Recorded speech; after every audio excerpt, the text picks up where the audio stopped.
Today, we talked to the foremost expert in the entire world in international marketplaces, and she's going to give us all the latest on what's the best practices for expanding outside of our home marketplace. How cool is that? Pretty cool, I think.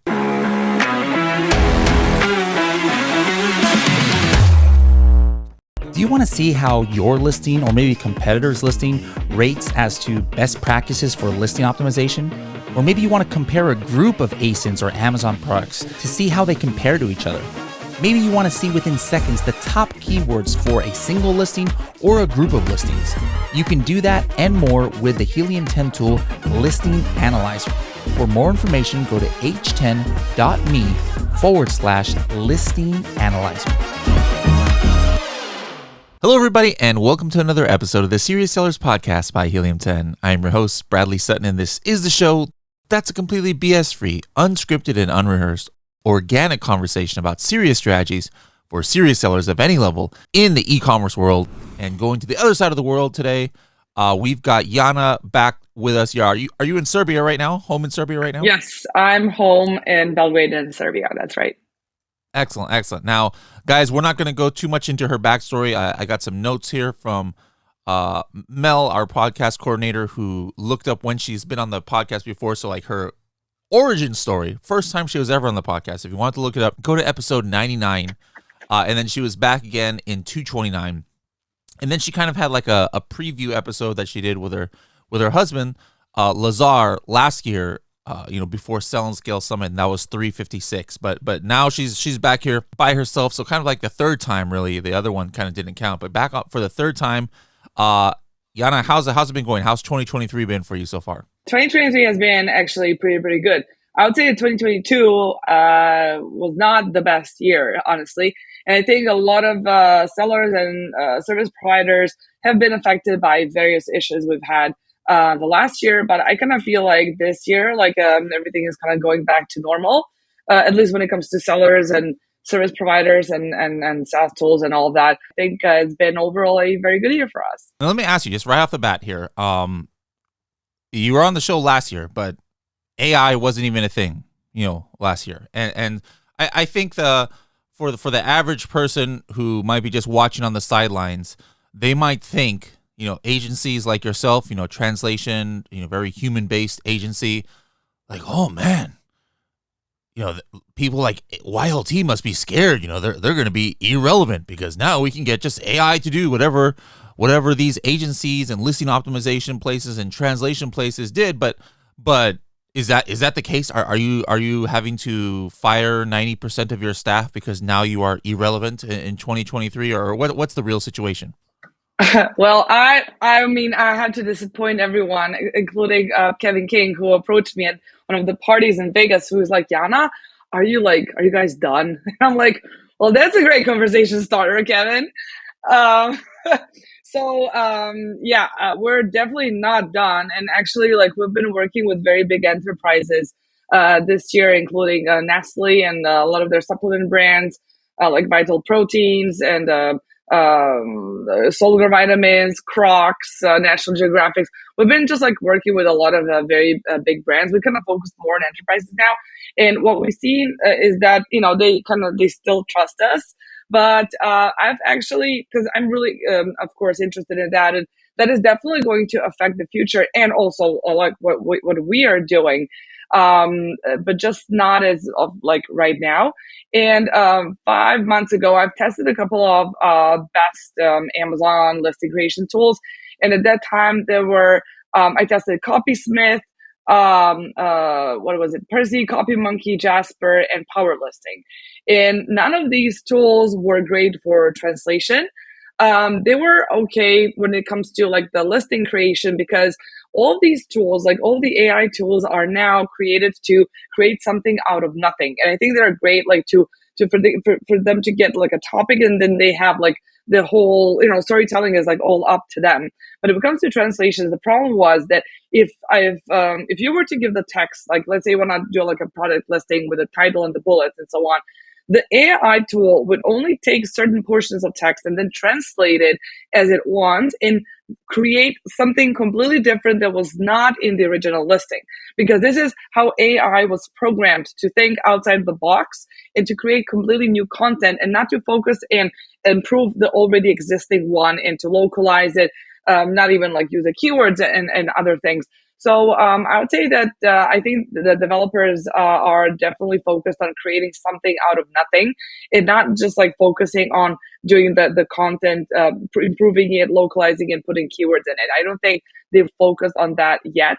So that's why I think you still have like like the human touch is still very important. And when it comes to translations, it's still how it was. I mean, you can use Google Translate or you can use ChatGPT, but you're going to get like a mediocre translation with no localization and no keywords at all.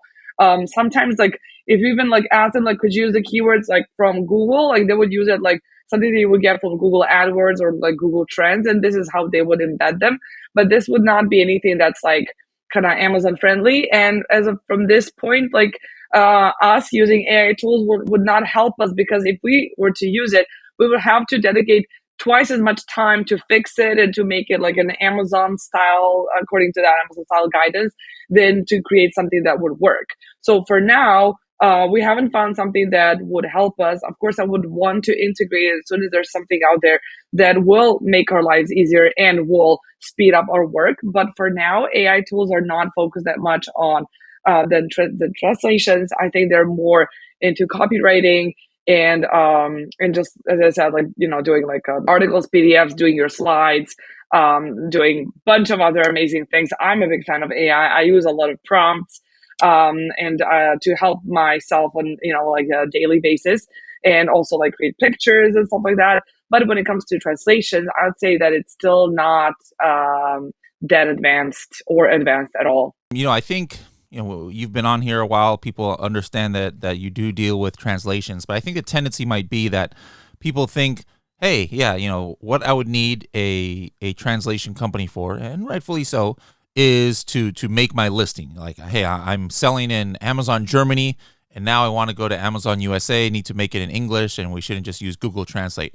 But I was looking at your website today, and it's kind of like you don't really realize nowadays how much different things you need translation for. So not only is there the listing, but there's A+ content, and then there's the ads. Like it's not, it's gone are the days where it's just, hey, let's throw in our just a PPC, target a keyword and target a product, but you've got copy that you have to do, like on your sponsored display ads and your sponsored brand ads and your sponsored video ads. You've got your brand store, your packaging, chatbots if you use it, follow-up emails, your website, and I'm looking at all this stuff. I'm like, oh my goodness, yeah, there's like a lot more involved nowadays when you want to sell in another foreign language marketplace. Which of these is the second most common? Then would you just say as the second and third most common after just like, hey, let's get our listing up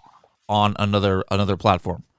Yeah, well, I would say like when it comes to content, definitely like the title bullets, A+ content, it's the most important one, because this is like your content. It represents, your brand, your products, and so on. But main images now that could be localized according to the country you sell in are very much important. And especially now, like if you go to Amazon, you'll see that the title is moved to the left.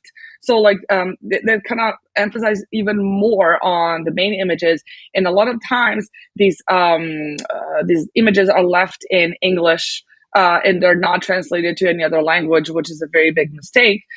Because like we had also like a really great case study where we could, trace and follow like the changes that have made like big impact, just like putting German language on main images really made a big difference. I think they had 60% increase in conversion, and I think like 65 or 70% increase in profit. So that was really, really impressive. And there are like a bunch of other brands that can tell you that actually when they changed the language on the main image, that they kind of like spiked the conversions even more. Because I think that, a lot of people still don't speak English. And, like the Harvard Business Review says that, only 50% of people speak English. So you're basically targeting every other consumer instead of like every single consumer out there. And just like those main images are very important because sometimes people will not even go through listings if they don't understand what's on the main images. If you're selling beauty products or supplements and people are like, not sure about these ingredients, this that, oh, there's a grammar error, well, I better not like, drink this collagen. I maybe like, I'll take another one because I'm not sure if they're doing a good job. And people will judge your listing, especially Germany. They will judge your listing. They will judge your product according to your listing. And also they had like a brand, it had like fantastic content, keywords. And then fifth bullet, they said, we're offering we're offering German support 24/7, 365 days a week. German support, blah blah blah, local like speakers, and that fifth bullet was full of grammar errors. And then people would be very suspicious about if you're telling the truth in the rest of your listing, and if you are, legit as you say. And also, like from all of the international marketplaces, Germany still is the marketplace that gives out the most refunds. So you really, really have to be careful about the content and about what you say and how you present your brand and your product, because Germans are very picky, and then when they see something is weird, they might move on to the next listing. That's something that I've noticed, and that happens quite a lot. Now, just in general, you have probably the most experience than anybody in the world as far as different marketplaces. And every time I've had you on the show, I'll ask you, hey, what are the newer ones, or what are the ones you think people are sleeping on? And you've talked about Amazon Japan, and then there's a couple European marketplaces that before they even launched, people were already, really trying to hit you up for translation, so you knew there was a lot of demand. Now we're in the middle of 2023. There hasn't been too many in the last year that Amazon has opened. But what about just either Amazon marketplaces or other marketplaces? What's trending now outside of the normal USA, Japan, Germany marketplaces? What are having some meteoric? Is that wait? How do you what's the word I'm looking for? Meteoric? Is that a word? It goes like meteoric. I don't know what I need a translation for English because my English is not great here. So it's good I have a translator. But what are having some like really big time rises in the marketplace world these days? The meteoric rise. Meteoric. There you go. See, thank you for help with my English. I think a lot of people have unfortunately been disappointed with the two newest marketplaces, Amazon Poland and Sweden. And honestly, like when people ask me, so Jana, like what should we do next? Should we do Poland? Should we like Sweden? What should we do? I mean, yes, you can like do translation for those marketplaces, but like, do you really want to spend your money like running PPC ads that are not bringing any sales? So I would say at this point, like to forget about Amazon Poland and Sweden, because Amazon has not been pushing them a lot. They haven't focused on these marketplaces enough. Like Amazon Netherlands is a small one, but it's doing better now, much better than 2 years ago when I think I last talked about it. Because they've been like focused on it. They wanted to push out bol.com being their main competitor at the time. But now what we've seen is that a lot of sellers that did translations, they're now choosing Allegro.pl instead of Amazon in Poland, because Allegro is bringing them some results, whereas Amazon Poland isn't. I'm still expecting really good results from that marketplace. I just don't know when is it going to be the time that Amazon is going to say like, okay, like now we're going to focus on this one. We're going to push this marketplace and we're going to like, make people earn money on it because that's why people are there. But I would say that Poland and Sweden are definitely out for me if you ask me like where to sell in Europe. But what's been very interesting is the Italian marketplace. And then if you like go through like a Bloomberg reports and all the other business reports, you'll see that e-commerce has skyrocketed during last year and this year as well. Now, Italy is also like a very small marketplace, but people are seeing amazing results when selling in Italy. And I think that a lot to do with this was COVID and just like the shopping habits that obviously permanently changed in Italy, that were not that big of like e-commerce shoppers, but now they obviously are. So that's why we've seen like a really, really insane growth in Italy, and a lot of sellers and brands wanting to go there and like try to like see how the products are going to do. So I've seen Italy being really, really successful, which really surprised me. I was not expecting that at all. Yeah, I mean, that's one of the OG European marketplaces. Yeah, but it was kind of like always in the shadow on like all of the others. Like I would say like yeah, of course, UK, Germany, Spain, France, but Italy is like, nah, like if you have something that you think is going to go big in Italy or just like the Italian marketplace, then go for it. But apart from that, I would not ever get my hopes up like on what if I was like selling something in Italy, honestly. You have more interactions with European sellers than me, but I've been trying to interact more with sellers from Europe. And one thing I've noticed, which is kind of goes against maybe a stereotype that I had, was I thought that, hey, all the European sellers, they just go ahead and open up in all marketplaces. And that's not the case. At least in my experience, like, there's like one, like, yeah, I sell in the UK and that's it, or I sell in Germany, or maybe they sell in two marketplaces. Is that kind of like what you see too, where it's not just, oh yeah, once we sell in Europe, we're just going to go ahead and open it up in all, whatever, 8 marketplaces or whatever it is now? No, you're absolutely right. That is absolutely not the case. And one would think that, no, since you're in Europe, why not? Why not do all like 7 marketplaces? But a lot of European sellers actually focus only on the bigger ones, like the UK, Germany, France, and then they would sell in the US, and then they would sell maybe in Mexico. But like they would not sell on all European marketplaces. I would say that they will almost in 90% of the cases, they would sell in the US, and they would sell like on bigger marketplaces in Europe, but not on all of them for sure. And what is very also typical is that they would not only sell on Amazon, they would sell on in France, like in Cdiscount, or they would sell like in Zalando if they sell fashion. They would just like sell on all the different like marketplaces that are available in Europe, in the countries that they want to sell in, but they would definitely not expand to all of the Amazon global marketplaces. So that's what we've seen. That's quite often. But what I've seen is that US sellers are like, okay, let's try 2 marketplaces in Europe. And if it's working, let's go and do all of them. This is what I've seen happen. So like the majority would be like try out 1 or 2 marketplaces, and if it works, let's just like spread ourselves like everywhere. But Europeans are kind of more, I don't know, like they're more careful with that. They just don't go like like all in with their expansion, their products. But now I think it's becoming easier for, let's say, UK sellers to sell in Europe and also to get the products out to Europe via Netherlands, because like if you were to register the number that has to do with like import export in the Netherlands, then you would not need to register it anywhere else, and you could distribute all of your products across the whole Europe.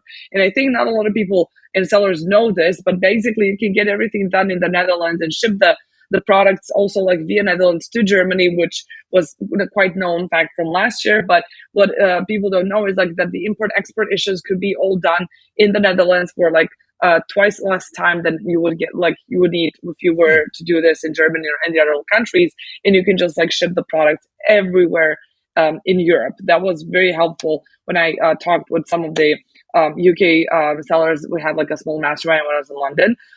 So this was what some people were using, and this kind of speed up the process when it comes to selling from UK to Europe, which I found very helpful. Like when you're trying to help sellers understand where there might be opportunity, is this kind of does this kind of tie in with you had a new service, and I like the name of it. It was Amore. Was the name love in Spanish, but that's obviously not you're not giving love workshops, even though of course you and your husband are the Amazon couple, the famous Amazon couple who got married from the industry. But what does Amore stand for? So Amore, it means basically spreading the love internationally, cross-border, for your product. So basically Amore is an acronym and stands for Amazon Marketplace Amazon Marketplace Opportunity Report. That's what it stands for. And I thought it was quite appropriate to have the little Amore with his like bow and arrow, spreading love and shooting those arrows across Europe and other global marketplaces. And I came to the idea like to just kind of start the service because I've got like so many questions about, like where should I sell next? Like, what's the next big thing for me? And then I would always answer like, well, it is $1 million question. And then I was like, well, what if I can help them? Like, I can't answer it, but what if like we can kind of help them with some of the things that we are really good at, and that is like content and keywords, a little bit of the market research, and a little bit like asking the audience what audience feels. And I just think that a lot of people just forget about like, if you do everything right, if you do the due diligence the way you're supposed to, one important factor is, will people buy it? Will people like it? Because we've had a seller that was selling a product, and then he did everything well. The pictures, like everything was just great, but the audience just didn't like it. So I went to my team and to my German team and asked them, like, look, so this seller hasn't had any success, like zero.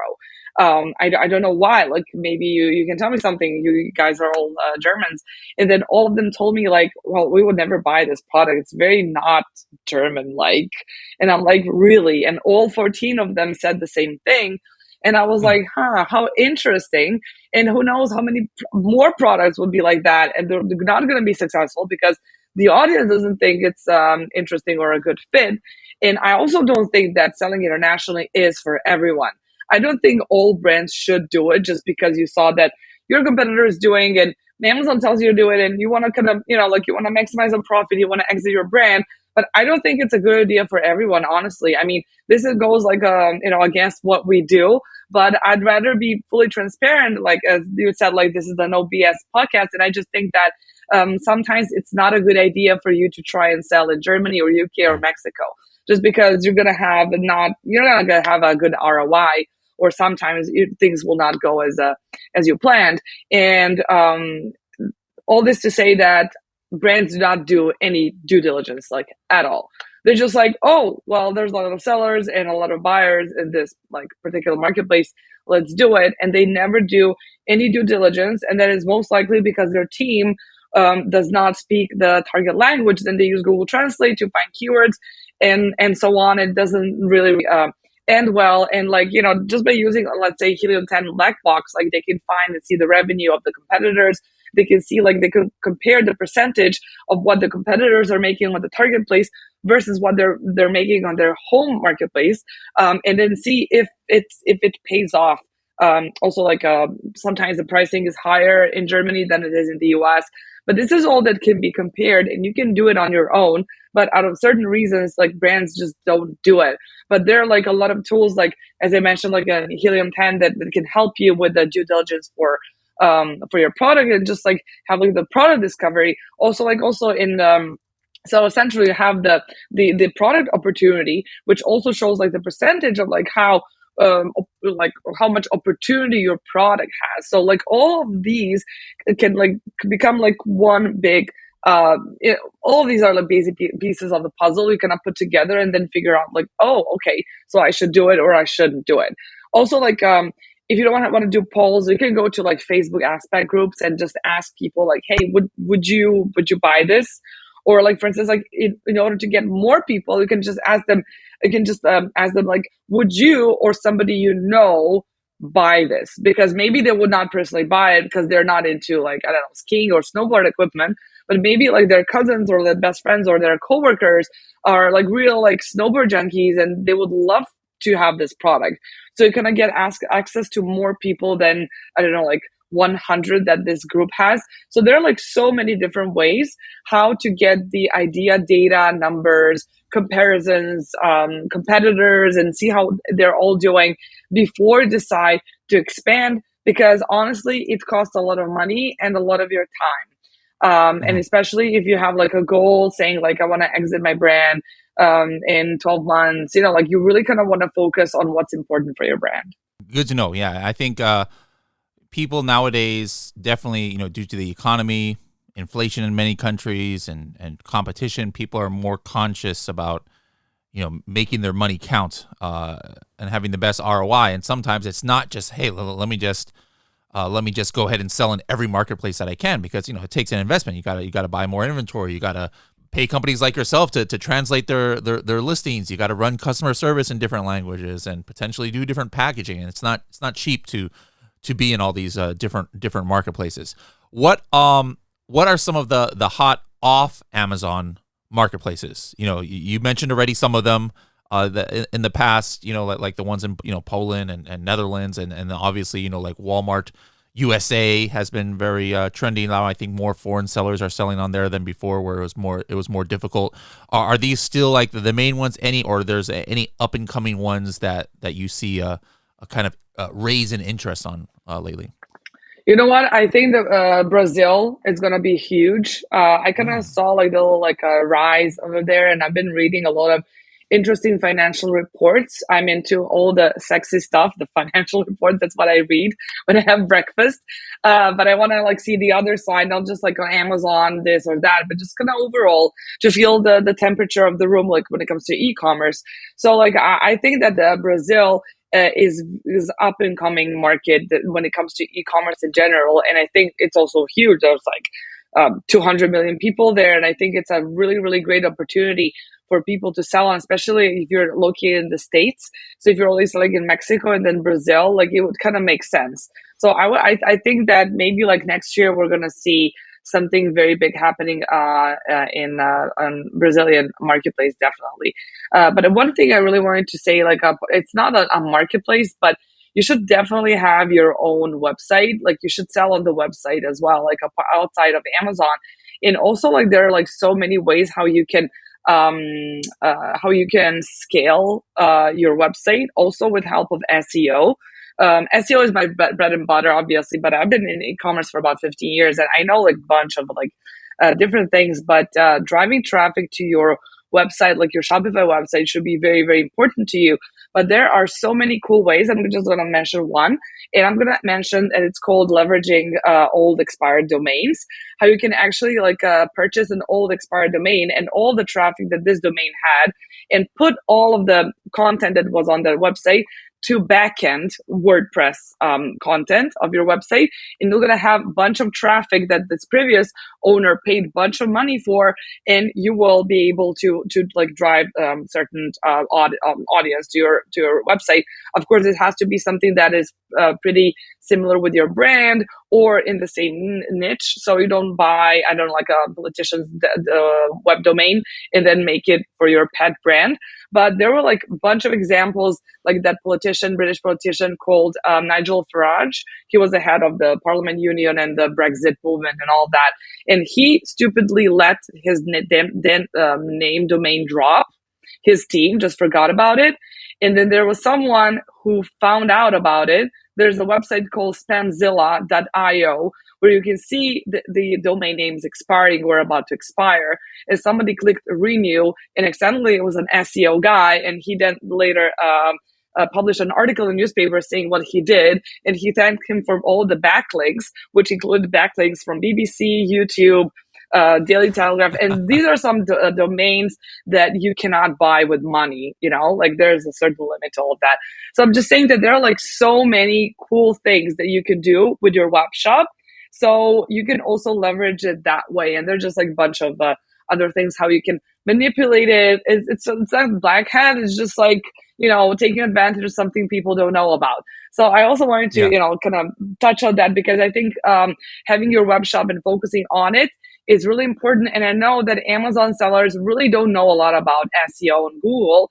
And this is something that can drive a lot of traffic to you, and you don't have to pay fortune to run advertising on Google for that either. Good stuff. Good stuff. Now, you know, you've been giving us lots of different strategies, but instead of just one 30-second tip, let's just take, you know, the last, you know, 5-10 minutes here and talk about just specific strategies. You know, could be with SEO, could be with translation, could be with watching great TV shows like Breaking Bad, like my Breaking my Bad, shirt here.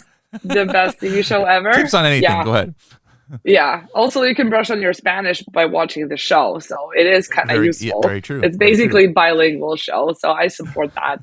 But when it comes to translations, what we've noticed is basically maximizing on the keywords in the first 60 characters of your title. A lot of people forget about the mobile version of the website on Amazon, which only shows first 60 characters, and a lot of people go crazy and wild with the keywords. Like at the end of the title, just don't put enough of the most important ones in the first part of the title.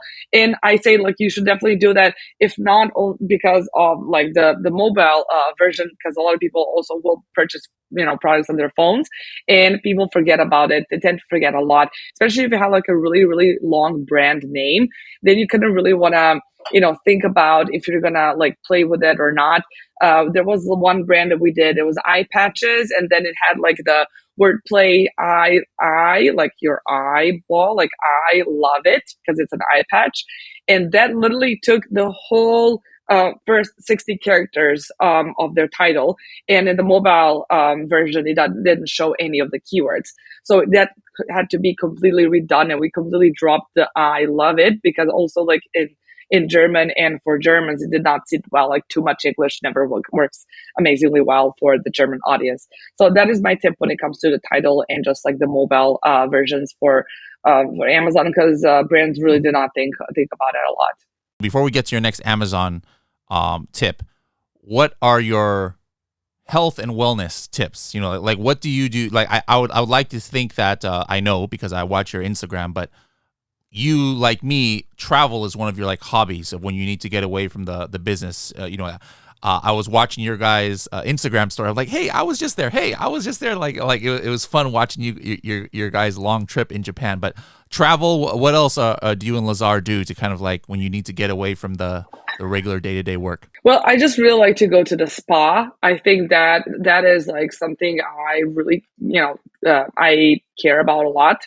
I think going to the spa, just like going to the pool, doing the infrared saunas, just relaxing, like a deep relaxation. And basically without listening to any podcast, just like being like sitting in silence really, really helps me to unwind and just get back my energy. All right, now back to what one more perhaps e-commerce tip of the week. Like when you do a keyword research in the US, and then you get a research full of Mexican keywords because of the Hispanic population, which is normal because there's like a very, very big number of that population in the States. And then, of course, you're going to include some of these keywords in backends, and they're going to search for your products in Spanish language. And then a lot of people who expand, they don't think that they're going to be that sort of possibilities for other languages as well in, let's say, Germany or England or France. But we found out that, for instance, in Germany, there's a very big population, very big Turkish population. And then a lot of times when you have products that have to do anything with food, you're going to have a lot of Turkish keywords actually, and a lot of people are searching for those products in Turkish. And because you don't know this language at all, you would probably think that like the listing results are probably a mistake, or there's like misspelling, or like what sort of word is it? That is probably Turkish, and you also would want to include it in the backends because they have a very big search volume, and none of your competitors are ranking for that. We double checked, and for a couple of those products that we've done, none of the competitors were using any of those Turkish keywords, and every single keyword had a couple of thousands of search volumes.